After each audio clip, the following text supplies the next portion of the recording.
scriptwriter David Sumner and his wife Amy, an actress, relocate to rural Mississippi where Amy grew up. They are going to live in the house of Amy's recently deceased father to allow David to finish a script. While in town one afternoon, David meets Amy's ex-boyfriend Charlie and his three friends, Norman, Chris, and Bick.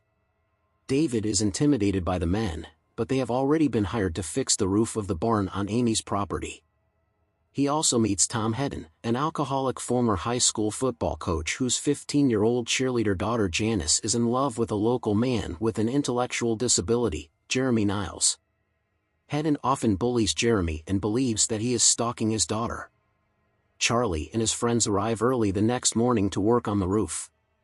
They taunt David, which later escalates into harassment. They also make crude remarks toward Amy and play loud music to distract David while he writes. They often leave early when they want to go hunting, which concerns David because it is taking them a significant amount of time to finish the roof. Amy begins to resent David for not standing up to the men. One Sunday after church, Hedden attacks Jeremy for talking to Janice, and Amy comes to his defense, but David warns her to not get involved. Later that night back at home, David discovers their cat strangled and hung up in the bedroom closet. Amy is positive that Charlie and his friends are to blame as they disappeared from the church barbecue for a few hours earlier, but David is hesitant to confront them. When he does finally question them, the men deny everything. Charlie invites David to go deer hunting. While David is out in the woods with two of the men, Charlie goes back to the house, pushes his way inside and rapes Amy while making crude remarks about having sex either with him or with David, because he thinks that she still wants him. Afterwards, he realizes that she did not want any sexual contact, and is stunned. Norman arrives, holds Amy across the top of the couch, and rapes her while Charlie watches. They then leave. When David returns, Amy doesn't tell him what happened. Instead, she encourages David to fire Charlie and his men. The next day David tells Charlie that fixing the roof is taking too long. Charlie insists that they have already paid for the roofing supplies, which David agrees to pay for. Finally, Charlie and his crew leave, celebrating their $5,000 payday. David and Amy go to a local football game. Janice lures Jeremy into an empty locker room. Hedden notices that his daughter is missing from the game and goes in search of her. Meanwhile, Janice tries to convince Jeremy to let her give him oral sex. They hear Hedden calling for Janice. Afraid of Hedden finding them, Jeremy holds Janice tight against his body with his hand over her mouth and nose, accidentally smothering her to death. Horrified, he runs away from the school. Hedden goes back to tell Charlie and his friends that Janice is missing.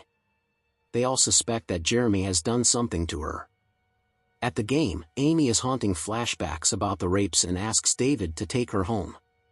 On the way, she tells him that she wants to return to Los Angeles, surprising him and causing him to accidentally run over Jeremy, who is standing in the road, breaking his arm. David and Amy take him back to their home and call an ambulance. Charlie and Norman overhear the ambulance call on a police scanner and inform Hedden. They all drive to David and Amy's house and demand that the couple hand Jeremy over, but David refuses. The sheriff arrives shortly thereafter and tries to calm down the situation.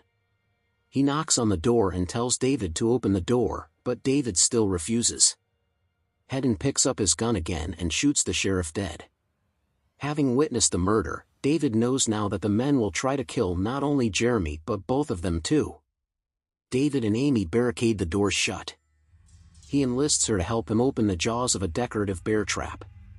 Then he sends Amy upstairs with Jeremy. David looks frantically for something he can use in the house to fight off the men. When Chris attempts to enter through a window, David nails his hands to the wall with a nail gun, his throat fatally exposed to broken glass. When Hedden tries to follow, David burns his face with hot oil. Hedden and Charlie use the pickup truck to ram into the house, but Charlie is knocked unconscious. David fights Hedden off and causes him to shoot himself in the foot. David then shoots Hedden as he tries to shoot David with a revolver and then proceeds to beat Bick to death with a fireplace poker. Upstairs, Amy and Jeremy are attacked by Norman, who has climbed in through the window. Norman is attempting to rape Amy again when David and Charlie appear. Charlie and Norman draw on each other when Norman threatens to kill Amy. Amy shoots Norman, Charlie assaults and disarms her, then David jumps him. Charlie kicks David down the stairs and beats him severely. As Charlie is preparing to shoot the now disarmed David lying on the floor, Amy approaches from behind with a shotgun. Charlie turns and tells her the gun is empty. "I will always protect you, baby," declares Charlie, as David rises to slam the open bear trap down on his head, impaling and breaking his neck, and crushing his windpipe. Charlie slowly dies while Amy and David watch quietly. At first, Amy is horrified at the scene, but later takes solace in knowing her rapists are dead.